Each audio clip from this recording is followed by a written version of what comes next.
ప్రపంచం మొత్తం కొట్టుకుపోయినా మనం మాత్రం లేచటానికే లేస్తాం రా భయ్. అంతే మరి.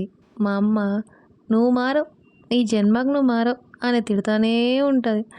దబదబా మిక్సీ పట్టేసి, సూర్యుడా నువ్వెందుకు ఇంత పొద్దున్నే వస్తున్నావు, నీకు చలి పెట్టట్లేదా అని అడగాలని ఉంది.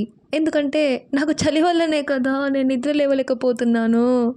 సర్లే మా మమ్మీకి జ్యూస్ చేశాను, ఇంకో గ్లాస్ నాకు కూడా లేండి. వాటర్ టాబ్లెట్స్ జ్యూస్ పెట్టేశాను మా మమ్మీకి. ఇంకా నీతో సంబంధం లేదు మమ్మీ అని చెప్పేసిన. ఆస్తులు పోయినా అంతస్తులు పోయినా బాధపడంరా మేము ఆడోళ్ళం. కానీ నెత్తి మీద వెంట్రుకలు పోతే మాత్రం ఎక్కలేని బాధ అంతా ఊరికొచ్చేస్తుంది. అదేంటో అర్థం కాదు. ఏం చేసినా హెయిర్ ఫాల్ మాత్రం ఆగట్లేదురా.